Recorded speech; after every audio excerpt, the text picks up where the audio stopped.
And I might be bold enough to put this one on my top 10 of all time too. I mean, if I could bring myself back to that time. But what I was thinking, well, let's get started. Heroes of Might and Magic Part 3, the complete edition. You can get it on GOG for like dirt cheap. And I recommend if you never got this, because maybe you were on consoles or something, get it. Okay, so let's start off. You have single scenario, multiplayer, and campaign, and tutorial. Obviously, tutorial, you know. Campaign, there's different campaigns if you get the complete edition. And in each campaign, there's like different stories, see? And you can unlock stories and stuff too. Plus, not only that, you can download custom games so the game lasts forever. And I'll show you even more on why that's true. You could do multiplayer, you could play like, you know, basically on the same machine, or you could go across the internet, or machine versus machine, off of a modem even. And then there's single player scenario, which is my favorite. And there's like a large amount of scenarios that you could play. There's a bunch of like conditions to the battles. For example, let me see, hold on. There it is. Loss condition, lose all your towns and heroes, right? And win condition, defeat all your enemies. On this one though, defeat a certain type of monster, and loss condition, time expires. So there's different stuff, see? Victory condition, accumulate resources or defeat all the enemies. Loss condition, lose all your towns, and so on and so forth for the whole list, right? Also, you could pick like map sizes. You can go from a small map to a medium map to a large map, an extra large map, and so on. So what I'm gonna do is I'm gonna go with I guess a medium one just for the example. I'll go for all for one. Right here it gives you the difficulty rating of what you're gonna play. Just for this, I'll just put on easy. Also, you could pick on advanced options what your starting town is. So I'll get into that in a second. This is the castle. It's the starting town, right? But it could be a rampart and so on and so forth. If you right-click almost anything in the game, they give you an explanation for everything. So in the castle, you have access to pikemen, archers, griffins, swordsmen, monks, cavaliers, and angels, right? And if you switch, also the heroes of that type of race or whatever. For example, this is the starting hero for this castle, but there's like different ones, see? And all of them have their own specialty. So you can kind of pick that. There's also different types of towns with different types of heroes. I mean, creatures. So let me start off by showing you the different types of towns with their own types of creatures, starting with the first one. See? Those are the ones I spoke on earlier, the angel and all that. And all these creatures can actually be enhanced so they have like better powers and stuff like that, better stats. See, that's 2, this is 3. See, there's giants in there and all that. And all these creatures have like their own special talents. So when you upgrade them, sometimes they have like even better talents. And you'll be surprised by some of the stuff you can do, because then you can start getting into strategies depending on the creatures you like and stuff like that. So the game is like really vast. I mean, there's so much stuff to explore. See? I think there's like 9 different towns, if I'm correct. And all these little creatures you see here, they could get enhanced, like I said, to be better. Also, your heroes, they level up and start learning, like they start getting better stats, which enhance your creatures, and they can learn spells. And some of them are like spell-based, heroes.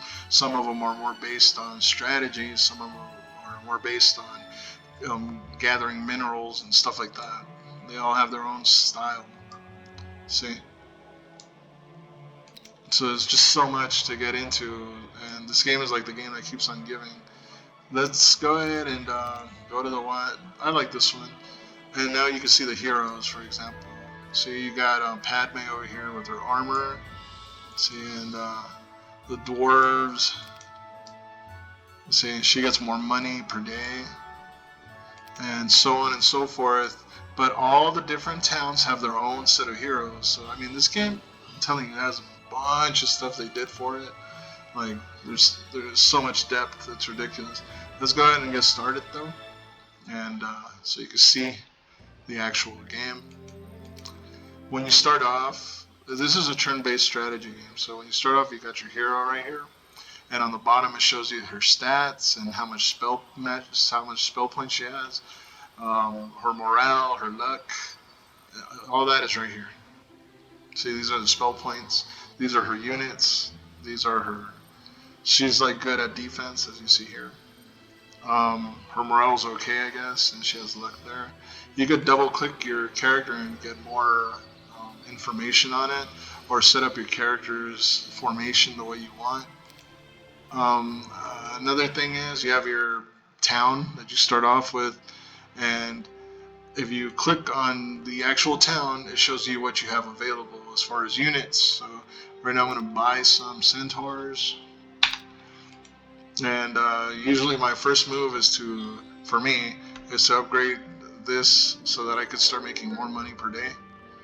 And in 3 days you kind of get this back, but in the long run, you know, you're making money. So another way to play is you could unlock units, right, instead of money. So for example, like, oh, I want some more archers, right, and I can go ahead and unlock the archers and have them join my team that way. See, also with the tavern you could hire more heroes. You see, this guy comes with archers, which is great, and then this other guy comes with like these little weird creatures because he's from another type of people, right? So what I'm gonna do is I'm gonna have her go ahead and pick up this little thing here. Actually, no, I'll have her explore the land, but before that, give her some luck. And yeah, now I can see the land because I use this watchtower here, and that shows me like where I can move and what I can do. Also have her go here, I guess. Yeah, that's fine.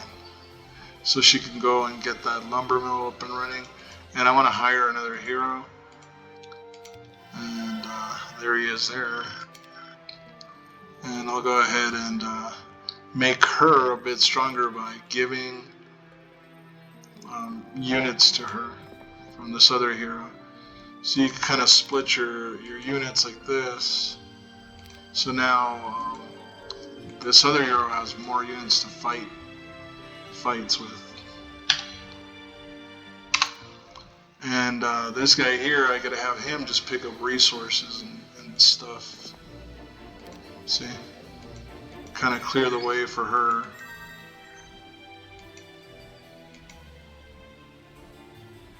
Hut of the Magi. And I'll just do one fight, you know, because I don't want to like take a year of your life. Let me go ahead and just pick this up real quick. Have her fight these gnolls so you can see what a fight looks like. There we go. Like I said, turn-based strategy, right? So let's see if she has spells. She doesn't. Okay. Let's move this guy down to protect the archers and have the archers start shooting away while the enemy has to come in and try to fight. See?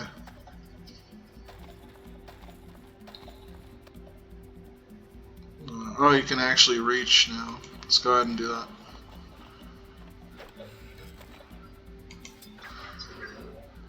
Alright, so the gnolls went in to attack my centaurs, but there's 55 versus 3, so they got their butt kicked.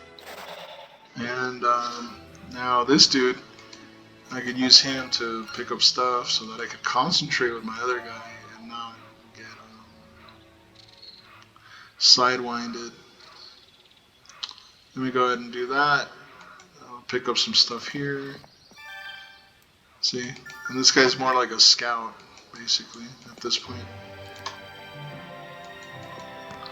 Alright. And this character can go and fight some more creatures, like this guy here. They don't even want to fight me, so I won't. And then there's a pack of wolf riders. Yeah. Anyway, every day you get a chance to enhance your village, right? Like for example, right now I want to add some dwarves. Wait, what does the blacksmith do? Oh, first aid tents. So it depends on how you want to play. I mean, you can go with the mage guild and start building that up. You can go with your units and build those up. It all depends on how you want to do your strategy. But you have like your resources down here, and on the overworld over here, you could go and pick up different resources like the sawmill, which gives you one piece of wood a day or two, I forget, and so on and so forth. Right here there's an ore pit, right? And sometimes the enemies will fight you, sometimes they'll join you for money, like this. See? There's a bunch of stuff to do though. See? This guy explorer. And I should wrap this up really because I don't want a super long video.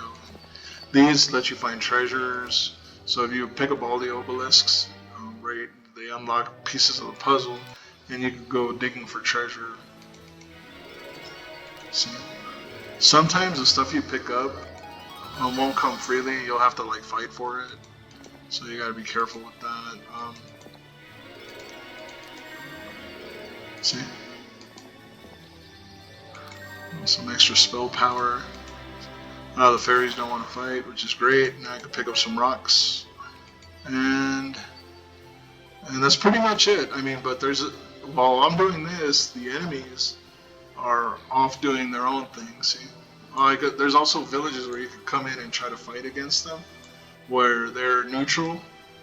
And then when you take them over, you can build up that village. So instead of just having a rampart, I'll have a rampart and whatever these guys are. And I can start building those type of units too. So, like I said, the game has tons of depth. Hold on, I haven't upgraded this place. Tons of depth. I mean, there's like a lot of stuff to do. See?